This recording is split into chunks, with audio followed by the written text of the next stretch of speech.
but although I have fallen, I got up. But rather, ki should be translated in its usual, most common meaning, which is because I have fallen, I have got up.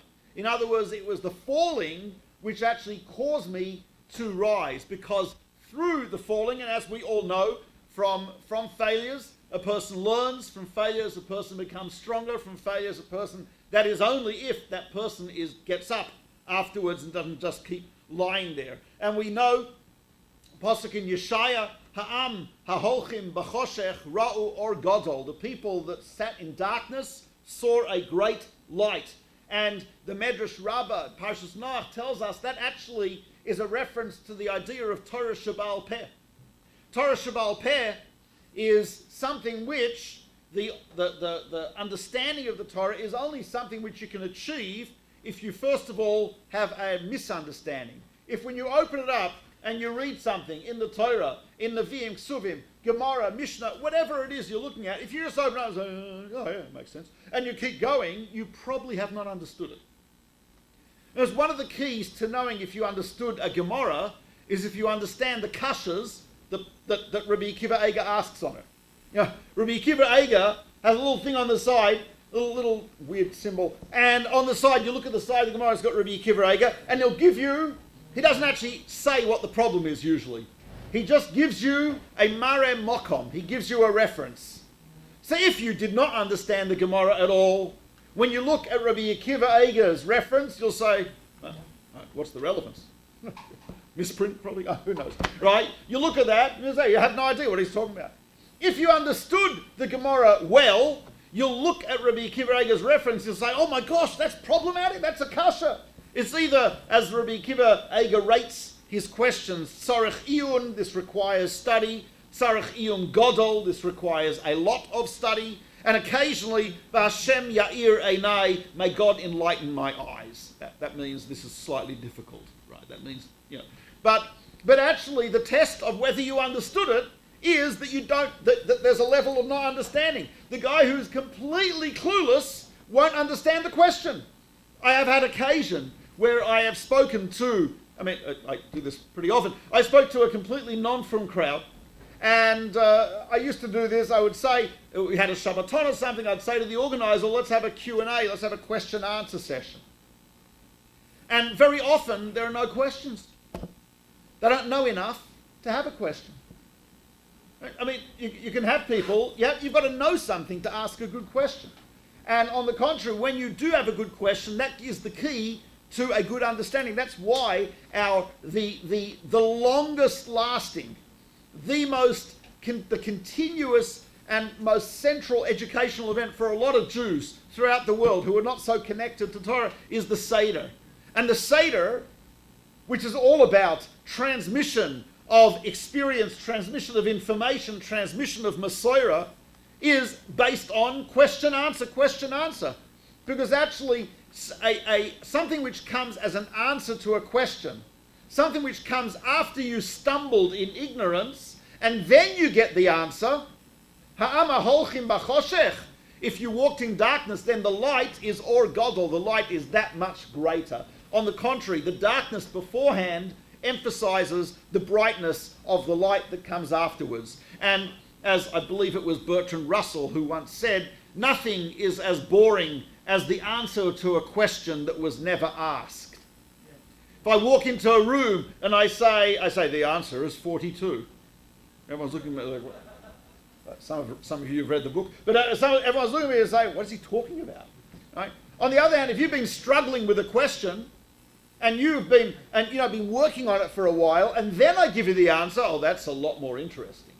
And actually the answer is something which is going to make greater inroads into your consciousness, your understanding in your mind, because the answer comes from the midst of that darkness. It is not by coincidence. Talmud Bavli, the central text, which didn't start as a text, but the central text of Torah Sheba'al Peh came from a place which is known as the place of confusion. Bol al Hashem, that's where Hashem confused the language. Bavli, Bavel, comes from that word. That's what it means. Nivlos Fozon, that's where the languages were confused. It comes from a place of darkness, a place of confusion, but it was from that darkness and that confusion that produced tremendous effort.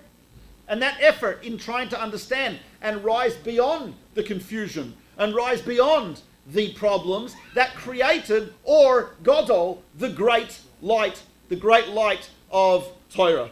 And so that is the obvious and first lesson of all failure, is that failure is the means to success, and the question is the great access to the answer, and it is from the darkness that comes the light. Vayihi erev, vayi boker, evening first, meaning darkness first, then boker, and then the light. And as the Gemara tells us, the greatest darkness is always immediately before the dawn, before the morning. That's where you have that darkness. And of course, when you have the light coming at that time, then it is much more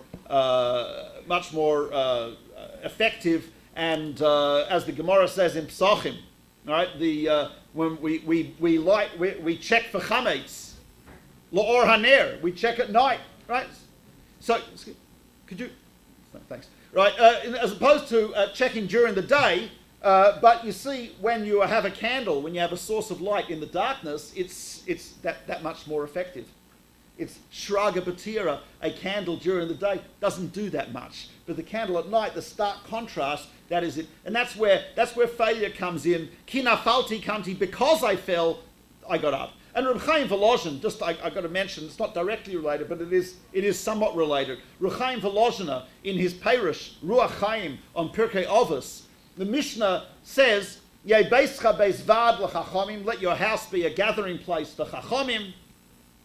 And it says, and it says the following: "Have misabek ba'afar ragleihem."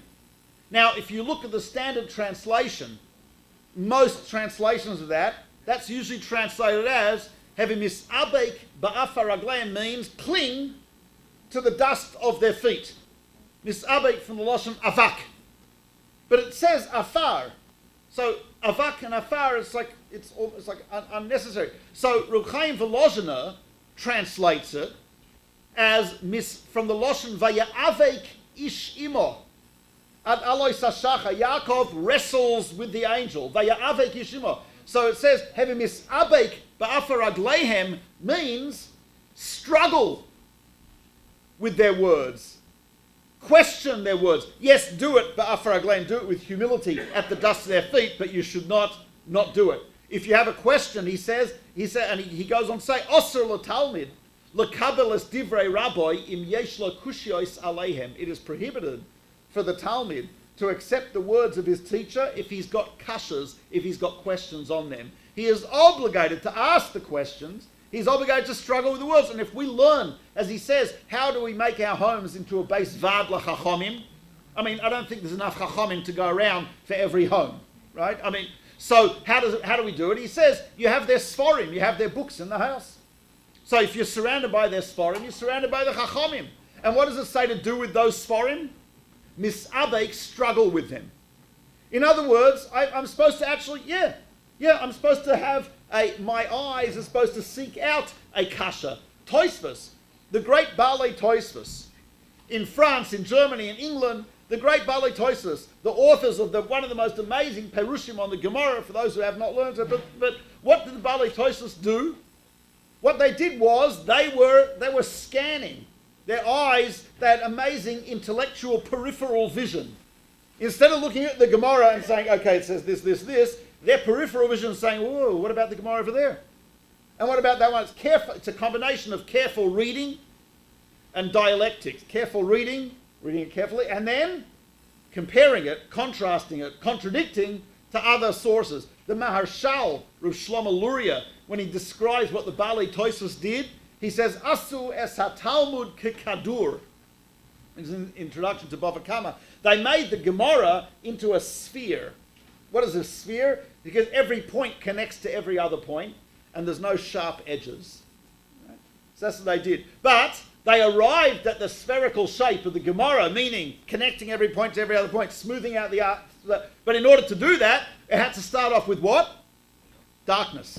had to start off with a contradiction, had to start off with a kasha, had to start off with a question. Ha'am ha'holchim b'choshech ra'u ol gadol ha'machshela hazois tachas yadecho. Right? And actually, as the Gemara says in Gittin, Ein adam oimed al divrei Torah eli im kein nichshal bahem. You can only really stand on the correct and clear meaning of divrei Torah if you first of all had the question. Of course, the key to understanding Rashi in Chumash, the key to understanding many of the Mefarshim is to, not all of them, because a lot of them will ask the questions at the beginning, but Rashi doesn't. So one of the keys to understanding Rashi and what he's saying is understanding what bothered him ahead of the time. There's actually an excellent book called What Bothered Rashi. What's Bothering Rashi? I forgot the title, something to that effect. And that's what he does in that book. And so that's the machshela, that's the question. And of course, from that will grow the understanding, the clarity, and the answer. A second point we have to know about failure, and this is something which is mentioned by Rav Simcha Bunim of Pshischa. So Rav Simcha Bunim of Pshischa understands, this is quoted in the Siach Sarfei Kodesh, also in the Kol Simcha. Actually, it's Kol Simcha in Parshas Chukas, it's this week's Parsha. So Siach Sarfei Kodesh says the following: I heard a pshat in the name of Rav Simcha Bunim of Pshischa, Sur Merah va'asei tov. Famous posuk in Tehillim, turn away from evil and do good. And so this is how Reb Simcha Bunim understood it. He says it's referring, he says, to the bad that you have done. It's referring to the sins that we may have done in the past. It's referring to the mistakes that we've made and the failures we've had. And he's saying the following: Geh avek von schlechten. Which means, actually I don't know what it means because I don't speak any Yiddish, but that's what it says here. But it says the following. It says, Al yale oid ala machshava shelcha, masha asisa ad ato ra. Don't let it enter your mind the bad that you have done. Rak, instead, asay toiv, just do the good. Ubasiyas hatoiv, when you engage in doing the good, nizbatel hara mimela, the evil will be automatically dissipated and destroyed. And this is also something which the Chidushei Harim says. Chidushei Harim talks about this at length in his when he talks about in Yom Kippur. And he says, Al taharher bara.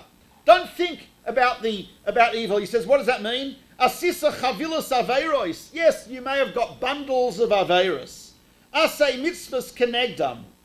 He says the following. He says, you see what happens, and he says, fascinating psychological insight that Chidushei Harim makes here. Again, this is a continuation of Simcha Bunim, both, as we know, from as a Talmud and also genealogical. He says this.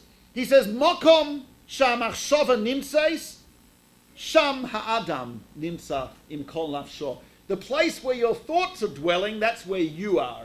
If my thoughts are dwelling on my past failures, then the Chidushei Harim says I'm living in the sphere of failure and of evil and of bad. And he says, Betach lo yashuv l'tshuva, and he won't be able to return in repentance and do tshuva. Why? Ki moichoi yizgashem v'yigrom l'timtum alei, because his focus, his overthinking, his dwelling on his past failures will drag his mind down into the depths of that impurity. Va'alul lipol, and as a result of his overthinking and dwelling on his past and thinking two of the worst words in the English language, should have and could have. And if he's always thinking, I could have, etc., what's going to happen? He says, Yipol l'toch atzvus chalila. He will fall into depression.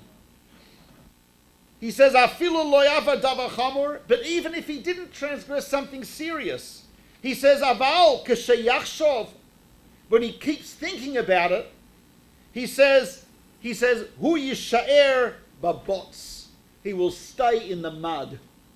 So sur merah va'asei tov means get out of the mud and do good.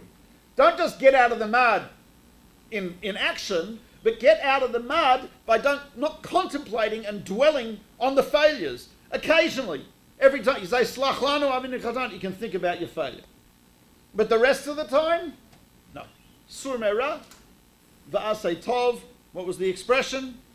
Geh avek von schlechten. Just go away from the bad stuff and just head for the good. So the way we deal with failure, the way the Chidush Arim, Reb Simcha Bunim, Shiska say, is not to dwell on it, not to analyze it, not to do a post-mortem autopsy on the failure, but rather to move into the future.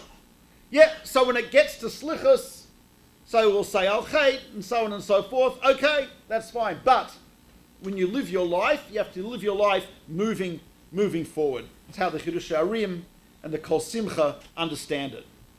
There's a third aspect to failure.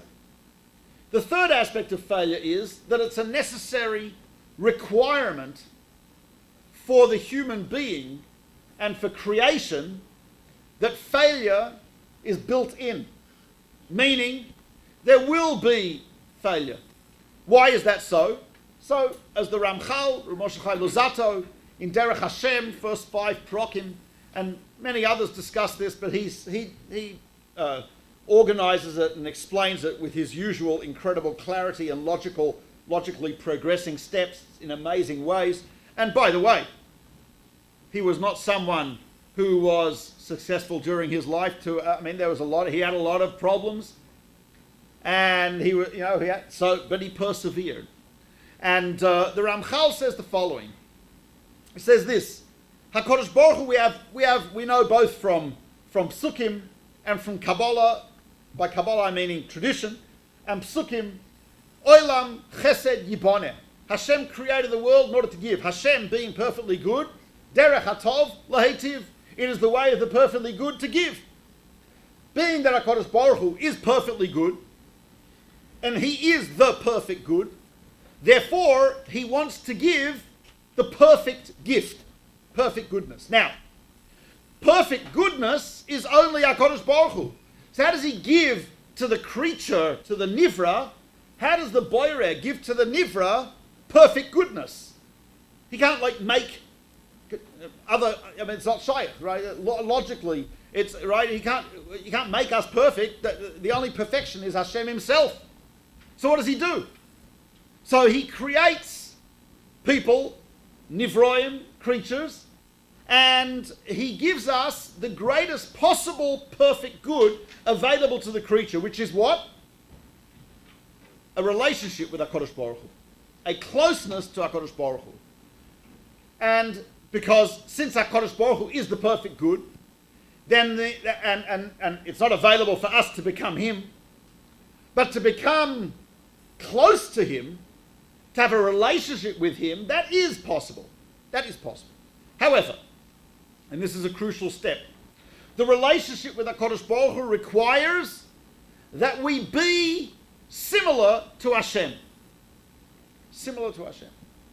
As similar as possible for a creature to be. And now, similarity to Hashem means the following. HaKadosh Baruch Hu is completely independent. Ein od milvado, He doesn't depend on anything. As the Rambam puts it, if you could imagine that there was no space, time, matter, universe, etc., HaKadosh Baruch Hu still exists. Adon Olam Hashem Malach, B'terem Kol Yitzin Nivra, Hashem ruled before anything was created. Leis Nasa B'chefetz HaKol, Azay Melech Shmoni, right? Leis Nasa B'chefetz HaKol, Azay Melech Shmoni Kra, V'acharei, and after, Kichlois HaKol, Levado Yimloch Noira. Right? By Himself He will rule. In other words, Hashem is not affected by the creation. HaKadosh Baruch Hu doesn't need creation. Creation needs Hashem.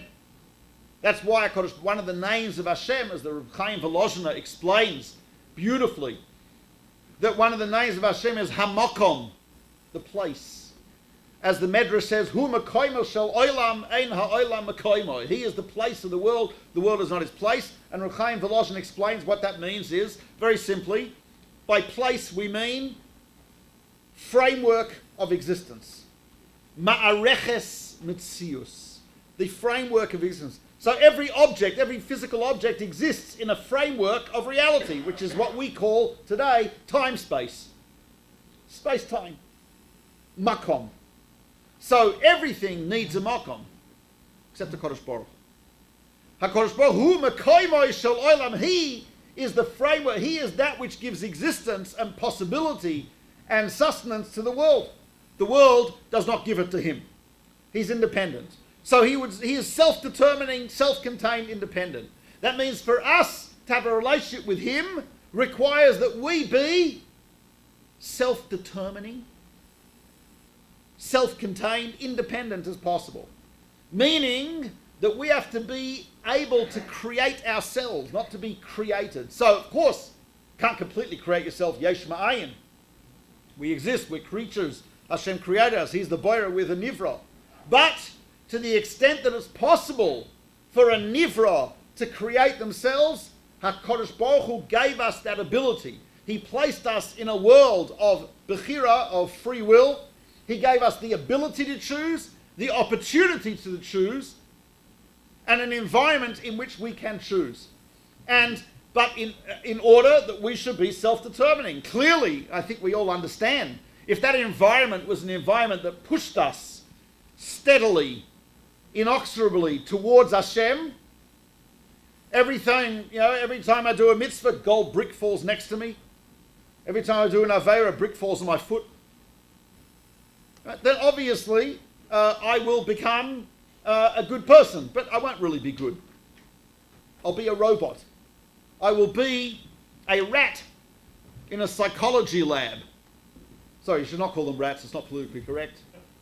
I will be a non-human animal research participant. Not a rat, non-human animal research participant. So the non-human animal research participant runs around the maze and presses a lever and gets food pellets, presses another lever and gets electroconvulsive therapy. And of course, the rat's going to become conditioned to do what the psychologist wants. Kadosh Baruch Hu did not create a world like that. I might press the electroconvulsive therapy lever and get some pretty good food pellets. I might press the food pellet lever and get some electroconvulsive therapy. A person, it is not always that the good person will be the successful person. I may make the moral business decision and lose the contract. I may make an immoral decision and make lots of money. I may be a brutal, psychopathic, homicidal, normal New York driver, and I will get to the place I need to get to in time. I may be a polite, I just got back from a week in Ottawa, doing a Yarchei Kala for the Jewish community in Ottawa. I drive New York and New Jersey every day. I was driving in Ottawa, I felt like a shark. Like driving amongst these jellyfish and stuff like that. I mean, I'm the only person moving fast. Everyone's like, the light turns green, everyone waits a bit. Oh yeah, is it clear? And I'm sitting there. The only horns you heard were mine. It was like unbelievable. But an Ottawa driver comes to New York, and they'll be at the Lincoln Tunnel, and they'll be saying, "Go ahead, eh? Go ahead, eh? Go ahead." You'll find their starving skeleton 3 months later, sitting in the car, like just a skeleton, like that. So they're not going to ever get through the tunnel. It's not going to happen. Good guys don't win, and bad guys sometimes win. Failure is there. It's interesting in Al Nissim that we say on Hanukkah. I know it's not seasonal, but whatever. Al Nissim in Hanukkah, right? But in my youth, Hanukkah was always in the summer. Because I grew up in Australia, and December, summer. I remember one of the first times I got my own menorah. I was so excited. I put it in the window, and at the beginning of the day, I get home from school. All the candles had melted in the sunlight. It was the Australian sun, That's it, over. Right. So on Chanukah Al Nissim we say Giborim biyad chalashim, Rabim biyad miatim. Makes sense. Those are miracles. The strong into the hands of the weak. The many into the hands of the few, all miracles. But then it says, what does it say after that? Zaydim biyados keseresecha. Okay, you could say that's also miraculous, because like a thug and a hooligan into the hands of someone who's learning Torah, miraculous. The guy who's learning Torah is not like a trained military guy. The thug is like, that's all he does. English soccer fan, that type of thing, right? But then, why is the evil into the hands of the righteous? Why is that miraculous? It's not the same type of, right? It's not the same type of miracle. The other ones are miracles where the laws of nature are somewhat stretched here. Usually the largest army is going to win, or the strongest is going to win, or the most vicious is going to win. Okay, but Rashai B'Yad Tzaddik, and the answer there, the one answer there is that yeah, the idea that a righteous person is going to win is not necessarily built into the system. The righteous person, the tzaddik, does win against the Rasha. That's begeder nes. It's miraculous. So failure is there. And the Ramchal says, so that means because this is to avoid us being just robots, automatons. We need to be similar to HaKadosh Baruch Hu. We need to be self-determining. We need to create ourselves. Creation of the self is only possible when there's challenge. And challenge is only a challenge if it's something a little beyond what I can do. No, it's on the border of failure and success. Like in sports, you're training for some sport, trying to run a certain distance at a certain speed, etc. So the coach, I don't know, I can't think of, I don't know the figures here because I'm not exactly an athlete. I just look this way naturally. So anyway, he's trying to. You want to jump 5 feet. So you've never ever jumped 5 feet. You've only jumped 4.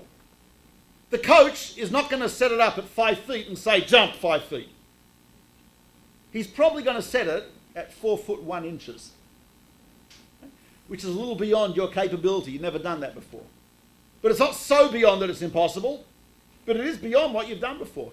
And you probably won't make it the first or second or third time. But you'll make it maybe the 4th or 5th time. And then he'll raise the bar a little more. And that's why some of the Mefarshim say that the word nisayon is related, nisayon meaning test, is related to the word nes, which means a miracle. Because if you pass a test, it's like you're doing something which is not within your capability. It's like a little beyond. The fact that I'm able to do it, nature is that I'll fail. But if I'm able to do it and summon of that strength, that's amazing. So therefore, mistakes have to be possible. Failure has to be possible. And failure has to happen. Imagine if no one failed, no one made mistakes, no one did sins, that would not be a free will system. In the free will system, which is an absolute requirement for us to be similar to Hashem, obviously Hashem doesn't make mistakes, but he is self-determining. We have to be, the only way we can be independent beings is if we create ourselves. And of course, the only creation of self that's possible is the moral, spiritual creation of self through our decisions, our actions, the exercising of our free will. But exercising free will, a free will environment, an environment that enables, that allows for free will, is an environment which there's failure. And so that's part of the system. That's how it has to be. The Ishbitzer talks about this a lot. Meir Shiloach, he has an extreme view of failure being part of the divine plan. And he was not such a believer in free will, but he did say that this idea of failure is actually, yes, built into the system. And he says actually the fact that we do fail is what anchors us in this world and gives us the ability to then become like HaKadosh Baruch Hu. The Rav Tzadok HaKohen, in a couple of places, talks about the idea that there are moments of sleep, tardema, and it's only during sleep, he says, when you can have an operation. It's only during sleep where you can actually remove something from someone without the pain, etc. But he says the moments of sleep that we have, the tardema that we have, he says, are those moments we forget what we're supposed to be doing, we forget our purpose, our goal, and we might fail during that time. But he says those moments are actually there so that we can actually afterwards look back and separate ourselves completely from that. The ability to separate completely is only when I've actually unfortunately experienced that. In other words, it's an analogy. If, let's say someone never drank wine in their life. Possible? Someone never drank wine in their life. They don't like, and they smelt it once, it was disgusting, they didn't like the smell of it. Maybe they had it when they were young and they terrible. Right? So, I don't know, they're 30, they become a Nazir. Take a vow, 30 days, no wine. I mean, I look at that and I say, it's not so impressive. Okay, granted, they can't have any great products, so no vinegar, so there's no mayonnaise, no ketchup, no salad dressing, no mustard. Okay, fine, okay, so they do. But I mean, still, it's not so impressive. The separation of the person who never had wine in their life, who is now making the oath, I'm a Nazir, never having wine, not such a big deal. I think it's a lot easier, probably, for a vegan to become kosher than for some guy who grew up in the deep south, you know, in the barbecue culture, etc. To become kosher, you know, it's a little more of a challenge. I'm a little more impressed. Some vegan from San Jose who becomes kosher, big deal. The guy doesn't eat anything anyway. I feel pretty safe, you know, having a go at vegans because they're usually too weak to attack me. So anyway, but the fact of the matter is that it's not. What Rav Tzadok says is the separation from evil, the separation from the Ra, is actually able to be done much better when there was a mishol at some point. There was a failing at some point. There was a tardema at some point. Then, when I wake up from that, then it is a much greater and a much better and a cleaner separation, so to speak, from the evil that is accomplished by me. Another important point to remember, and this is something which the Tanya discusses, and Rav Nachman of Breslov, Tanya in Perek Lamed Aleph and Lamed Beis, and it's something which the Ramban mentions in his Vikuach with Pablo Cristiani, which is that we are not failures, we have failed. And there's a huge difference between being a failure and having failed. The difference is huge. In fact, the Ramban implies that's one of the main differences between the Torah and Christianity. He says to Pablo Cristiani, he says, you see the human being as pathetic, as a wimp, as incapable of saving himself, mired in sin and corrupt from birth, needing to be saved, needing intermediaries, can't do it themselves, groveling. The Ramban says we see the human being as great and powerful and able to save ourselves through tshuva. Big difference. You look at our tefillos. So look at our tefillos. In our tefillos, usually when we're going to, slichas not that long off, right? But we say that I did a sin. Al chet shechatanu lefanecha. The sin that I did before you. Or we say, I did this, I did this, I did that. The big difference between saying that and saying, I am a chote. There is one or two tefillos, right, where you say, I think one of them is the chazan before Musaf, right? The chote pashe'ani, right? But the rest of the Kehillah doesn't actually say that, right? And that's actually from later than Chazal. In the tefillos of Chazal, we don't usually call ourselves sinners. We call ourselves someone who has done a sin, which is a huge, huge difference. Being a failure means my essence is I am a failure. Doing something wrong means I did something wrong, but my essence is not that. That's not who I am. That's, they say educationally, the difference between rebuking a child and saying, you're a bad boy, versus, you're such a good boy, how did you do something so bad? There's a big difference between the two. One creates the expectation of bad stuff, because he's a bad boy. And the other is the expectation of good, because he's essentially good, but he did something wrong. Rav Avram Twersky, in one of his books, I don't remember which one, but which is a fair thing not to remember. There's many, right? Yeah, exactly, right.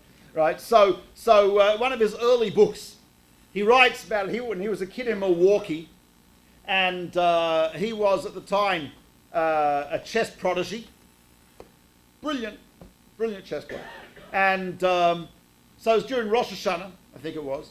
Davening, as we all know, is very long. There's a guy in the shul who's a bit of a chess player too. So he walks over to little Abraham Twersky, pulls a little chessboard out of his, came prepared to shul. He has a little chessboard in his mind. He says, listen, you want to go out and have a game? the little kid says, during davening, he says, it's going to be going, the chazan will be another, we can finish the chess game before the chazan finishes the next posuk. I mean, seriously. Right? So kid says, okay, right. They go out somewhere, they have a game of chess, they come back, the chazan actually has gone 2 psukim, so it's like, right, they come back after the game. Anyway, his father noticed his absence from shul for like an hour. Right? I think he was maybe 12, something like that. He was old enough to understand. Okay. So anyway, he gets called into his father's study after Yom Tov. And his father looks at him and he says, you played chess during davening on Rosh Hashanah? Kid says, uh-huh. And his father said, oh. That's all his father said. He sighed. And little Abraham Twersky heard in that sigh, not, you're a bad boy, but what he heard was disappointment. It's beneath you. Pasnish. And then the father said, he says, but you wiped the board with him, right? And the kid says, yeah. He says, oh, good. Okay. In other words, he lifted him up after he said, yeah, you killed him, right? He goes, yeah, okay, right, exactly. And he remembers that as a great lesson. And indeed, the altar of Kelm, Rav Finkel, it's interesting. He used to say, I never told a Talmud or my children, don't do that, it's osir. Don't do that, tornish, don't do it. He said, I always told them, it's beneath you. Don't do this, beneath your dignity to do that. It's pasnish for you.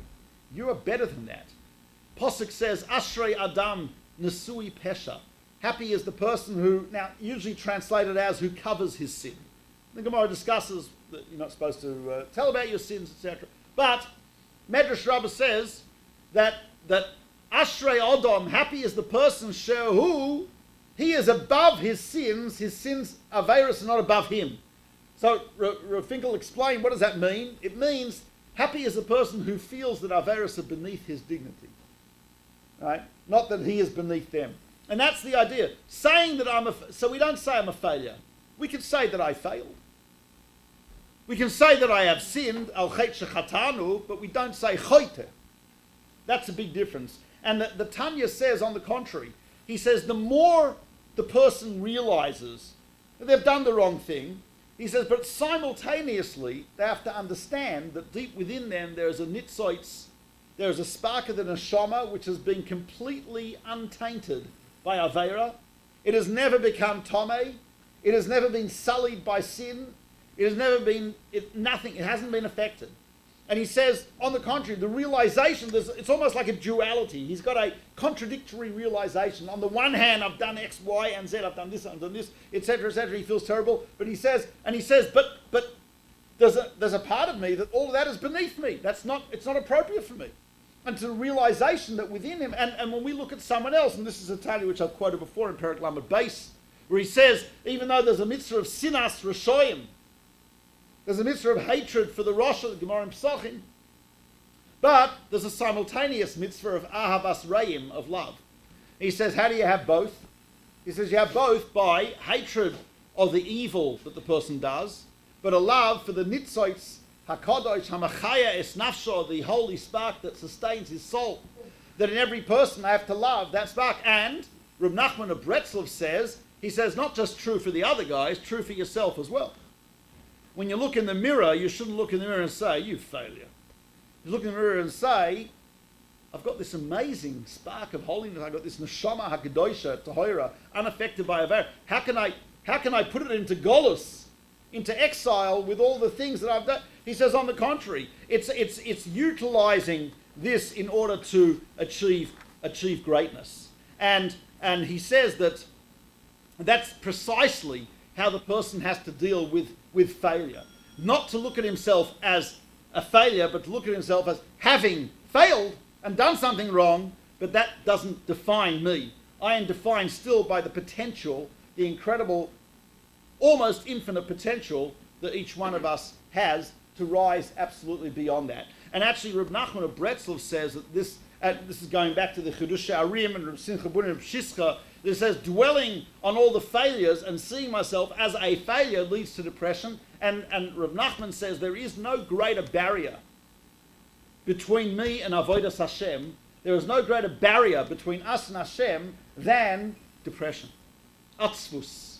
And that's the very famous part where he says that a person should try everything they can to raise their spirits, to have this. And by the way, this is in the field of positive psychology.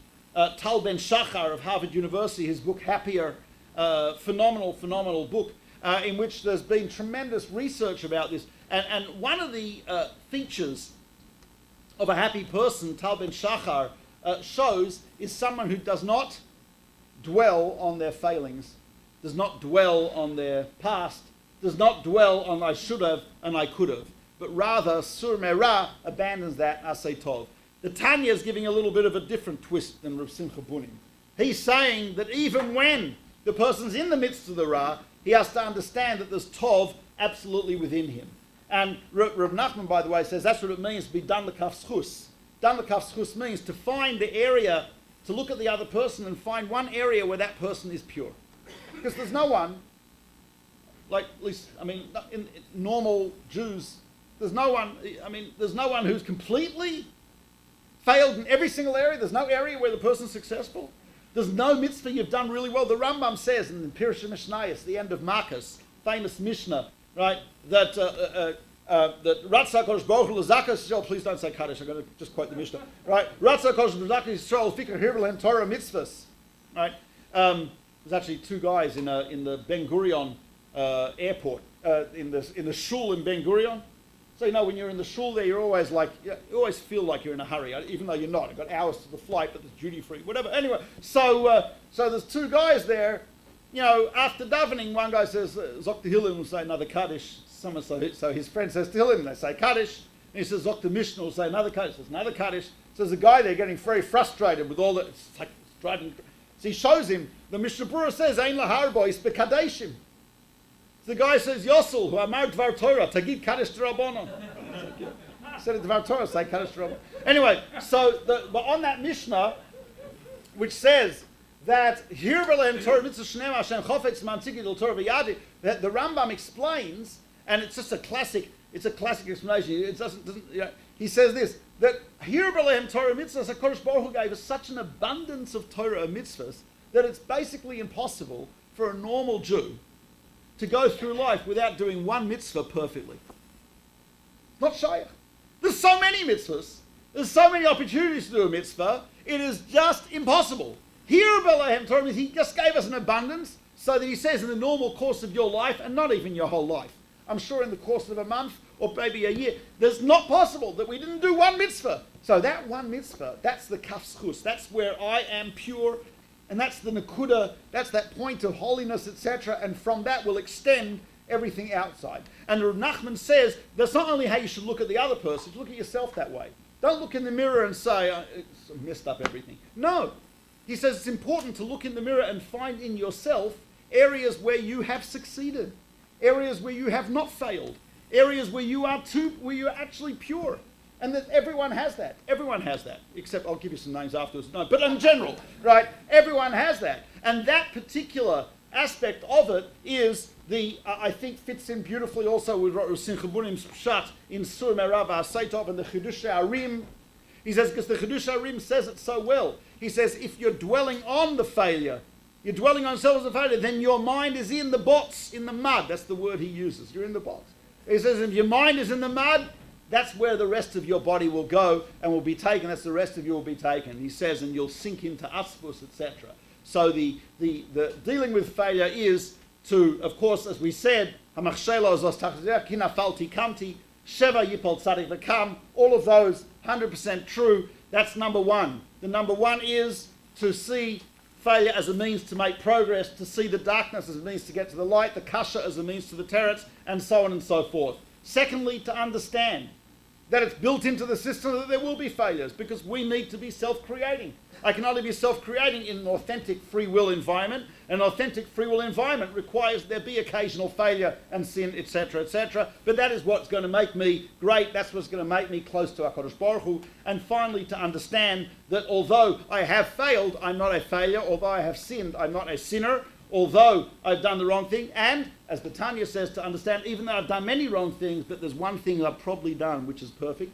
And there's one area in which I am pure, and is that which I have to have Rahmanas on and mercy on. When I have Rahmanas on that, Hashem will have Rahmanas on me, and when we have Rahmanas on each other, and on that Nakuda of good within us, that HaKadosh Baruch Hu will have Rahmanas on Klal Yisrael. We all know there's the bone that will never be destroyed. So that's the idea also. The Ramchal says that what's that bone in Klal Yisrael? The koisel. Lo zaza shchina mekoisel ma'aravi. He says just like, so every individual has one area which is completely pure and can never be destroyed. Klal Yisrael has something which is pure and is never destroyed. And he says, and from those pure parts of the individual and the klal, we come to the time of the Geula Shleim of Meherav Yameinu. Amen.